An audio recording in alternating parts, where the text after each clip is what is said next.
Hello दोस्तों, एक बार फिर से इस नए वीडियो में आपका हार्दिक स्वागत करता हूं। देखिए, जब से बहन कुमारी मायावती जी ने तीसरे मोर्चे का ऐलान किया है, तब से इंडिया गठबंधन के साथ-साथ एनडीए में भी खलबली मची हुई है। क्योंकि दोस्तों, कहा जा रहा है कि जो कांग्रेस पार्टी है खास तौर से, उससे एक भारी भूल हो गई है। क्या है वो भारी भूल? क्या वो सुधार करेंगे? इस पर आज मैं बात करने वाला हूं। दोस्तों, देश में बहुत सारी खबरें चल रही हैं। एक खबर गोदी मीडिया के द्वारा प्लांट की गई थी, जहां पर गोदी मीडिया बहन कुमारी मायावती जी को लगातार क्षति पहुंचा रहा है, क्योंकि गोदी मीडिया ने बीजेपी के साथ रिश्ता जोड़ दिया था बहुजन समाज पार्टी का। और इसको लेकर बहुजन समाज पार्टी के तमाम नेताओं ने फ्रंट फुट पर आकर यह कहा कि गोदी मीडिया सुधर जाए। यानी गोदी मीडिया को खुद बसपा सुप्रीमो के भतीजे, बीएसपी के नेशनल कोऑर्डिनेटर, 4 राज्यों के प्रभारी, मध्य प्रदेश, छत्तीसगढ़, राजस्थान, तेलंगाना के प्रभारी युवा नेता आकाश आनंद ने लताड़ लगाई। कहा कि ये जो खबरें हैं, ये भ्रामक खबरें हैं और हम कभी बीजेपी से गठबंधन नहीं करेंगे। जन समाज पार्टी और भारतीय जनता पार्टी के विचारों में जमीन आसमान का अंतर है।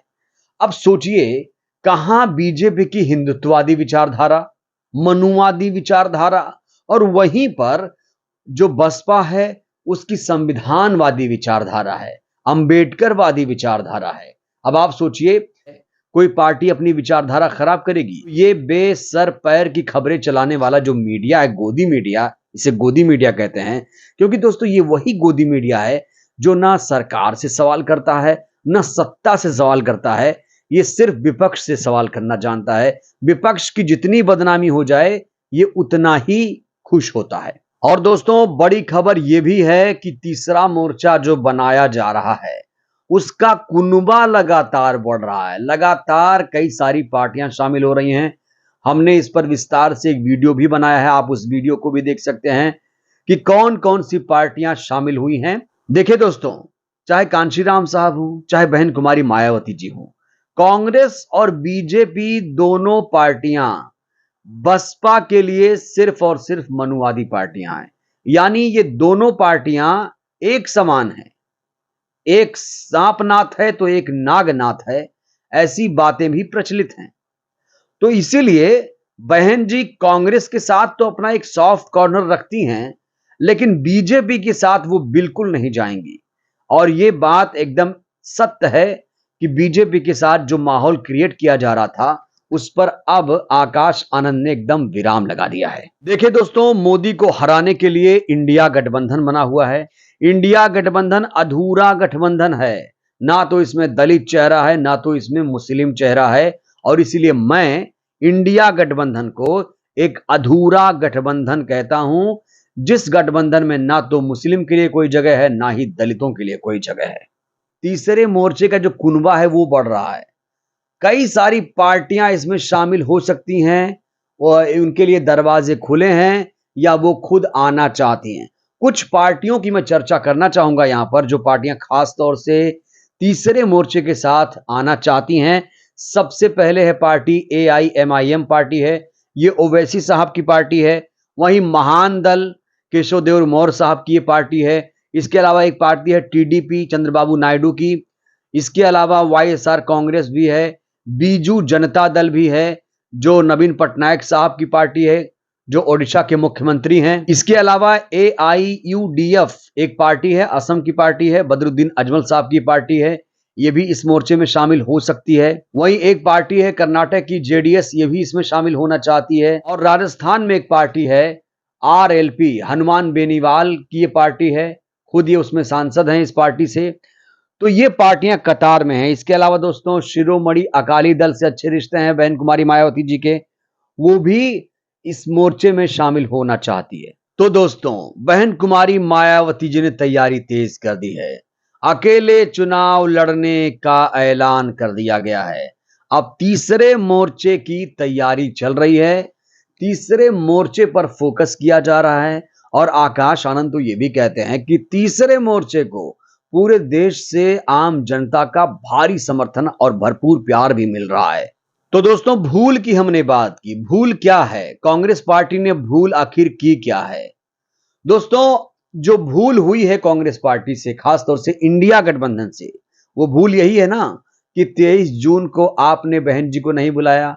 चलिए, वहां नहीं बुलाया, आप 17-18 जुलाई को बेंगलुरु में बुला लेते। और इतना ही नहीं दोस्तों, दो दो बैठक कर लिया, बहन जी को बुलाया तक नहीं, निमंत्रण नहीं दिया।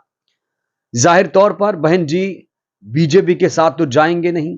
अब उनके पास विकल्प क्या बचता है? आप अगर एक राष्ट्रीय पार्टी को नजरअंदाज करेंगे, जिसके पास दलितों का एक वोट बैंक है, जो पार्टी अपना जनाधार रखती है, जो राष्ट्रीय पार्टी है, 12-13 राज्यों में इसके अपने जनाधार हैं, उस पार्टी को अगर आप इंडिया गठबंधन में शामिल नहीं करेंगे, तो जाहिर तौर पर अपना भी तो ईगो होता है ना। और बहन जी जब सबसे बड़ी नेता हैं इस देश की, तो उनको तो इन्हें सबसे पहले निमंत्रण देना चाहिए था। लेकिन कहते हैं ना कि अब पछताए होत क्या जब चिड़िया चुग गई खेत। जी हां दोस्तों, अब इंडिया गठबंधन अपनी भूल सुधार करना चाहता है। वो बहन कुमारी मायावती जी को अब मुंबई के बैठक में बुलाने की कोशिश कर रहा है। सूत्रों से जानकारी मिली है कि बहन जी को इंडिया गठबंधन जो है, मुंबई की जो बैठक होने वाली है, उसमें बुलाना चाहता है। लेकिन मैं क्या कह रहा हूं कि अब पछताए होत क्या जब चिड़िया चुग गई खेत, क्योंकि तीसरे मोर्चे की तैयारी शुरू हो चुकी है। कई पार्टियां लाइन में आ चुकी हैं। 10 पार्टियों ने सहमति जता दी है, इच्छा भी जाहिर कर दी है। और ये जो पार्टियां हमने आपको गिनाई हैं, ये कोई मामूली पार्टियां नहीं है। सबके पास 12, 10, 1-2 सांसद ही हैं। एनडीए गठबंधन की तरह नहीं कि आपने 38 दलों को शामिल कर लिया, उसमें 25 पार्टियां ऐसे ही लप्पू चप्पू टाइप की हैं। यहां पे ठोस रणनीति के तहत बहन जी काम कर रही हैं। और देखिए, 2024 बहन जी के लिए बहुत ज्यादा खास है दोस्तों, बहुत ज्यादा खास है। करो या मरो की स्थिति वाली स्थिति है दोस्तों, क्योंकि सपना है दलित प्रधानमंत्री का।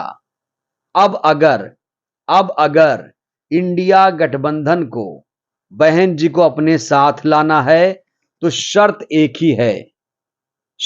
ही है, बहन कुमारी मायावती जी को प्रधानमंत्री पद का उम्मीदवार बनाना होगा। एक ही शर्त है बस, छोटी सी, और कोई बड़ी बात नहीं है, कोई बच्चा नहीं यहां जिद कर रहा है। एक बड़ी लीडर जो 4-4 बार उत्तर प्रदेश की मुख्यमंत्री रह चुकी हैं, पूरी दुनिया जानती है उनका शासन कैसा था। तो दोस्तों, छोटी सी शर्त है, भूल सुधार हो सकती है, भूल सुधार हो सकती है अगर आप बहन जी को इंडिया गठबंधन की तरफ से प्रधानमंत्री पद का उम्मीदवार बनाएं। मैंने कई बार अपने वीडियोस में दोस्तों विश्लेषण किया है कि बहन कुमारी मायावती जी तमाम नेताओं से क्यों सर्वश्रेष्ठ हैं। फिर किसी दिन एक वीडियो और मैं आपको डिटेल में बताऊंगा कि बहन जी सबसे ज्यादा सशक्त, ताकतवर लीडर क्यों उभर कर आई हैं। तो इसीलिए तीसरा मोर्चा बन चुका है, बन रहा है, या यूं कहिए बन रहा है। बार बार कहता हूं, राजनीति में कोई चीज परमानेंट नहीं होती है, चीजें बदलती रहती हैं। अभी 8-9 महीने चुनाव में बाकी हैं, 2024 का लोकसभा चुनाव। ऐसे में परिस्थितियां और बदलेंगी। तो दोस्तों, तीसरे मोर्चे पर काम चल रहा है, एक्सरसाइज चल रही है।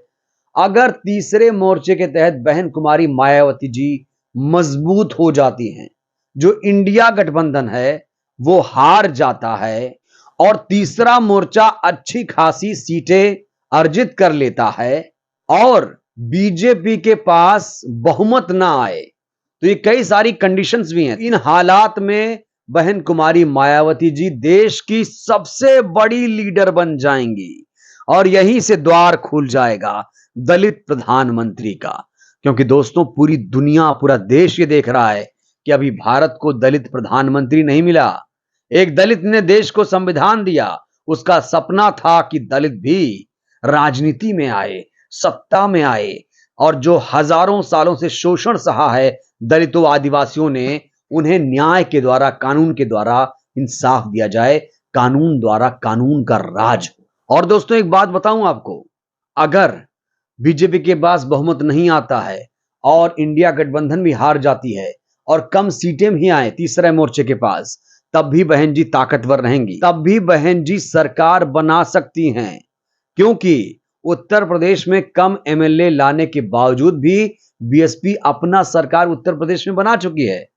तो ये रणनीति होती है। मैं तो ये भी कहता हूं कि नेताओं को बहन जी से राजनीति सीखनी चाहिए। और जो आरोप लगाते हैं ना जो कुछ लोग कि घर में बैठी हैं बीजेपी की बी टीम है, ये सिर्फ और सिर्फ भड़ास है और कुछ नहीं। कहना आसान है दोस्तों, जब उतने बड़े आंदोलन को आप लीड करेंगे तब आपको पता चलेगा कि बहन जी कितना बड़ा काम कर रही हैं। अभी हालात सही नहीं हैं। आपको पता है कि 2014 के बाद देश की राजनीति कहां किस तरफ जा रही है। तो अगर आप लोग उकसा रहे हैं और बहन जी भी उस तरह से प्रतिक्रिया देने लगे, तो फिर तो बीएसपी समेत तमाम जो इस तरह की पार्टियां हैं, उनका आप लोग बंटाधार करा देंगे। अरे काम हो रहा है, धीरे धीरे होगा, चीजें ठीक होंगी, सब्र रखिए। तो कुल मिलाकर दोस्तों मैंने कहा कि कांग्रेस पार्टी या एनडीए गठबंधन जो है वो अपना भूल सुधार करना चाहती है। तो मैं ये कह रहा हूं, अगर आपको अपना भूल सुधार करना है तो बहन कुमारी मायावती जी को प्रधानमंत्री पद का उम्मीदवार बनाना ही पड़ेगा।